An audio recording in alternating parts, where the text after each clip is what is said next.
right. Good morning, everybody. And first, I want to thank the pastor here, Father Thuma, for allowing us to stand in front of a beautiful church in the cornerstone of this Dongan Hills community, St. Anne's. And we're here.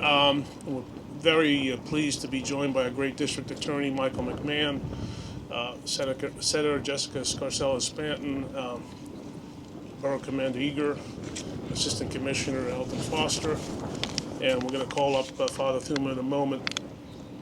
But recently in Staten Island, unfortunately, there's been several acts of vandalism of Catholic churches, St. Roch's, St. Sylvester's, and here at St. Anne's. And what we've done, and we've done it recently, the district attorney and I have done this several times, wherever there's an act of vandalism against a house of worship or a threat, people should feel safe in their sanctuary and be able to worship freely. We're going to stand up and speak out against it and proclaim with the strongest voice that those who attempt to vandalize houses of worship or Catholic churches or mosques or synagogues will be brought to justice, will be arrested, they will be indicted, and if necessary, they'll be convicted.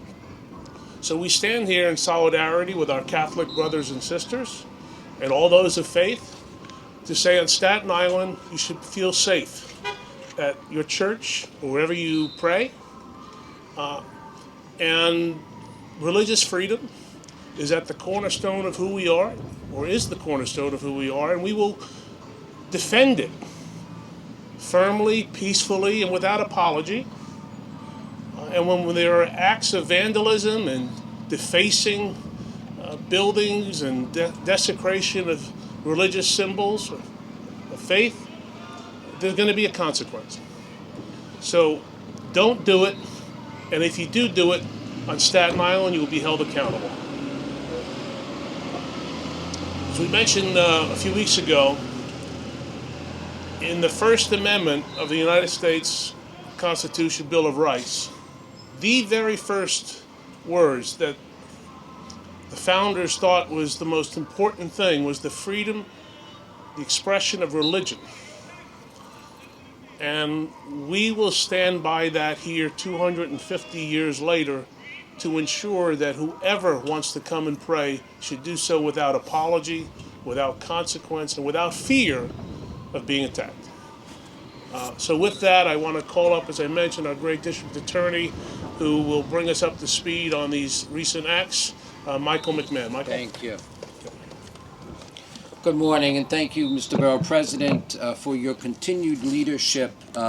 When bad things happen to the people of Staten Island, you lead us all and talk about the goodness of the people of Staten Island and how we will come together to make sure that those who commit crimes are held accountable, the victims are cared for, and that's what continues to make Staten Island such a great place under your leadership, and that of our great state senator, Jessica Scarcella-Spanton, and of course our borough commander who leads our police department here on Staten Island, Chief Melissa Eager.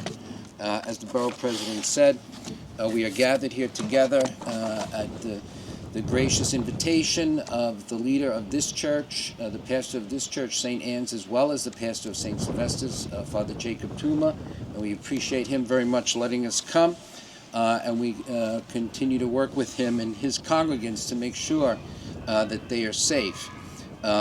We stand here today and united in our message that criminal acts perpetrated against our houses of worship, in this case 4 Catholic churches, but it could be a synagogue, it could be a mosque, it could be a temple. In any case, that these acts will not be tolerated. And whether those are simple acts of violence, whether those are acts of vandalism, or whether those are acts of theft, as the borough president said, we will work together with our partners in the police department to make sure that the perpetrators are caught, as they were in all 4 cases that we talk about here today. And those cases are now winding through the criminal justice system.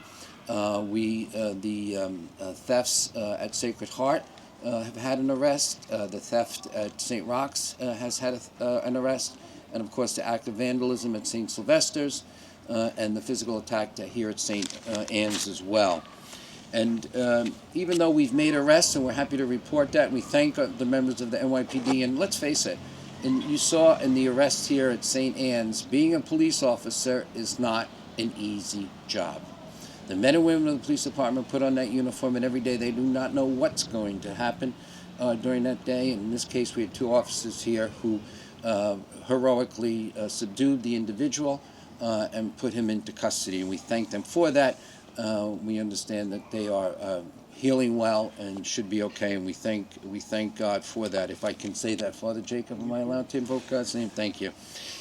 The Borough President rightly reminded us that 250 years ago, our nation was founded on some basic principles. Paramount of these was the freedom of religion, the ability to worship as we see fit, and to do it without interference and without the threat of physical violence. And we want the parishioners of St. Anne, St. Sylvester's, Sacred Heart, St. Roch's, and all religious worshipers on Staten Island to know that we are being vigilant, and we will make sure that this does not continue. As I said, the cases are proceeding in court, and we will make sure that the perpetrators are held accountable. But, so much of what we do here is not just making arrests after crimes are committed, but in preventing those crimes as well. Some of the crimes involve basic greed and thefts, but some also have a strong proponent of mental health challenged individuals, and Father Jacob has made it clear that where possible, that the values of his faith and our faith, the Christian values, are invoked, and where possible, we will make sure that those who suffer from mental illness get the help that they need as part of their accountability program. And that's what we do here on Staten Island, where close to 40% of the arrests that are made here get offers of alternatives to incarceration. We will try that in these instances. And Father Jacob wanted me to make clear that I say that, right, Father?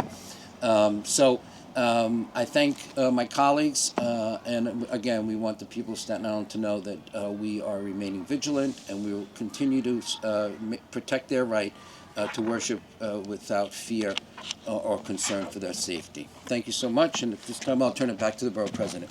Thank you.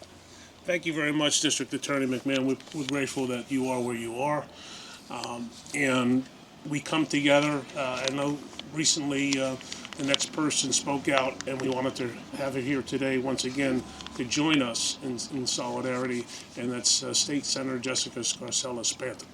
Thank you. Thank you, and thank you so much to our Borough President and for the District Attorney, and I know that the perpetrators of these crimes will be brought to justice under your leadership. I really want to point out that I was so disturbed over the last few weeks as I've seen these events unfold. I grew up here in Dongan Hills. I went to school across the street at PS 11. I went to CCD right over here at St. Anne's. I made my communion at St. Anne's. I made my confirmation at St. Anne's. My kids went to St. Anne's for preschool. When people are at Mass, particularly at 7 o'clock in the morning, those are some of the best people you can imagine. Daily communicants, people who probably are going to Mass on a daily basis. And I can't imagine the fear that they felt. And Father Thuma, I commend you for your bravery and also your forgiveness in making sure that the people who are dealing with mental health issues get the treatment that they deserve as well. But nobody should feel unsafe where they are praying, when they are praying. And here with our Catholic community, I just want you to know that we stand with you. We're going to be making sure that this issue is highlighted because I think it's important to bring light to the fact that this has happened now 4 times. Christmas Day, a robbery at St. Roch's, the same day, I believe, right, that this happened here at St. Anne's with the desecration of the statue and the altar. Nobody should have to be dealing with this. And I want to also really commend our NYPD officers who responded swiftly. Again, they don't know any day when they wake up what they'll be being called to do, but they handled this act with bravery. I know that they're recovering right now, and we stand with them as well. So thank you, Father Thuma, again, for your graciousness and for allowing us to be here today. And thank you to my colleagues for hosting this, and I'm proud to be here with them. Thanks. Thank you very much, Senator. Appreciate you coming out and speaking out. And you're right, sometimes the Catholics sort of lay too low, but not today. We're going to speak it out. we're blessed in this city, and especially on Staten Island, to have the greatest police department in the world. And here in Staten Island, we speak out not just in support of religious expression, but we support our law enforcement, because we know it's the thin blue line between anarchy and freedom and safety. And we're blessed as well to have a great borough commander, and we'd like to call her up here, Borough Commander Eager.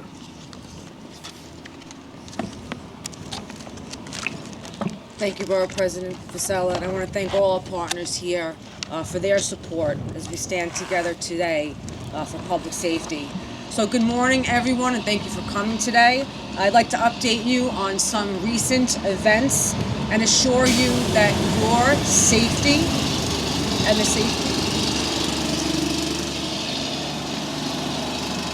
We want to assure you that your safety and the safety of our churches and all our houses of worship are our highest priority. So over the past few weeks, 4 burglaries were committed at Sacred Heart Church, where a number of laptops and other items, including candy, were stolen. 2 juveniles have been arrested in connection with those crimes. In another case at St. Roch's Church, an individual entered a window and stole a towel. He was also involved in 2 other unrelated thefts, and he also has been placed under arrest for all 3 of these incidents. In a separate case at St. Sylvester's Church, a 64-year-old man defaced church property, and after an investigation by our detectives, he was arrested. And here at St. Anne's, a man became agitated and disorderly, disrupting church service. Our officers, who were assigned to the 122nd Precinct, arrived promptly, and after a long struggle, were able to place him under arrest as well. These officers were injured while taking this male into custody.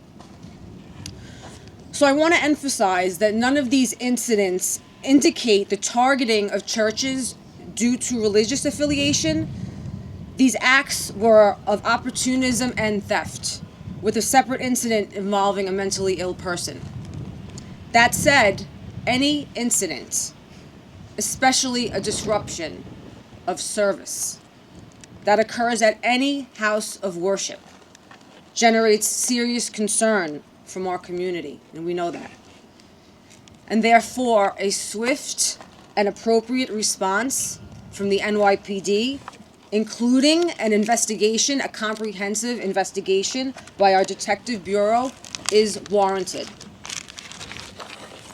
So that's why we are always working closely with our Staten Island District Attorney, DA Mike McMahon, and his team to bring each of these criminal cases to its resolution and to hold these offenders accountable. And as always, we are partnering with Staten Island Borough President Vito Fossella, who has convened an interfaith coalition to ensure that every New Yorker is able to worship safely. I'd also like to thank State Senator Jessica Scarcella-Spanton for her unwavering support. And thank you, Father Jacob, as well, for being here. We have also dispatched our community affairs officers to make regular visits to all of our churches and to all of our houses of worship, offering guidance and offering safety measures and reinforcing our relationships with all of our faith leaders. I want to thank Assistant Commissioner Alden Foster from our Community Affairs Bureau for his assistance and attention to this very serious matter. Also, our patrol officers assigned to Patrol Borough Staten Island have also increased their presence at these specific locations, as well as all religious institutions, to provide reassurance as well as deterrence. And for your part, for our community, just please keep doing what you are doing. If you see something that causes concern, please reach out to us. We can only keep our neighborhoods and our faith communities safe if we all work together. Thank you. Thank you very much. Thank you very much, Borough Commander Eager, and please, as you can see, we're very grateful and blessed to have her as our leader here, and once again publicly thank all the men and women who serve under your command to keep Staten Island safe, as well working with the district attorney. Just two things. Assistant Commissioner Foster is here, but he doesn't want to speak, but we thank you for coming out and for all your support, and please thank Commissioner Tisch on our behalf as well. And the final speaker, say two things. One is, it was stated by both the district attorney and the senator, prevention is paramount. And for those suffering from mental illness, it shouldn't be a stigmatism. Those days are gone, right? Seek help, the help is there. It's good for you, it's good for your family, and frankly, it will save you from a lot of grief and disruption in your life. So as our Catholic faith teaches us to reach out to those in need, and we're encouraging those to get the help that they need. One last thought, it was actually a pleasant surprise. I didn't know. This church, although we were Holy Rosary growing up, and my mother still lives in South Beach, Holy Rosary, for many, many years, she has actually decorated the altar here at St. Anne's for the holidays, Christmas and Easter. And she's standing right over there. I didn't even know. So, thank you, Mom. Mother. That's a nice, pleasant surprise.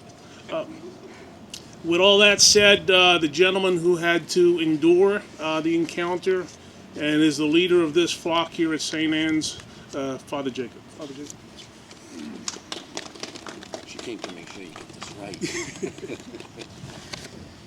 In fact, we have Father Fatih here who was saying the Mass that morning when it happened.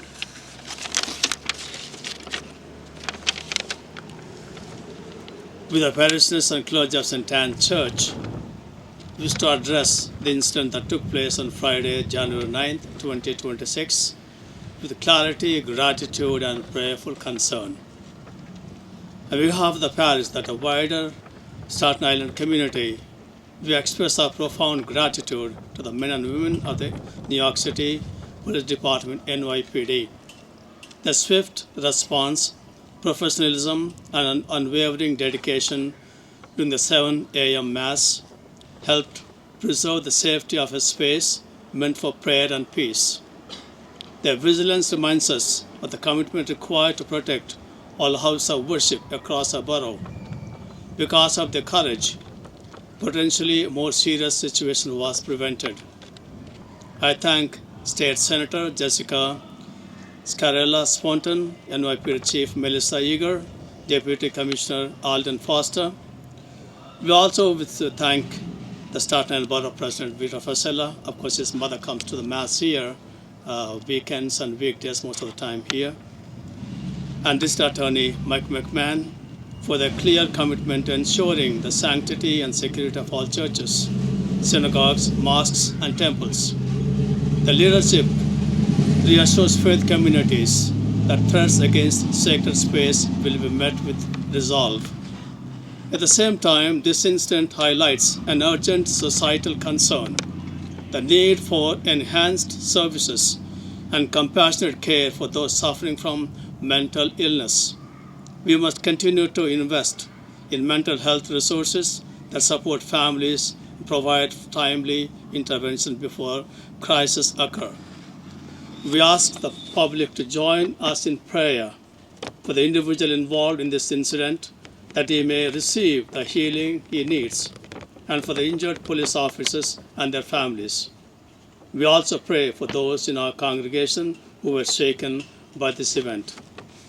St. Anne's Church remains a place of worship, welcome, and peace. We stand united with law enforcement, civic leaders, and people of the faith in rejecting violence and working together for a safer, more compassionate community. Thank you. Thank you very much, Father, for those wonderful words, and thanks for your spiritual leadership. Appreciate it. With that, any questions? I don't know if Chief Eager or perhaps the DA can speak to this. Do you have the status of those individuals who were arrested, the latest on those cases? Sure. Yes, the two individuals who were apprehended for the Sacred Heart incident were released as juveniles, and the other 3 individuals for the other church incidents are still in custody. Yeah, in those 3 cases where we requested and were granted bail, and those 3 individuals remain in custody. Anybody else? Good? Thank you. Okay, thank you all. Have a good day. Thank you.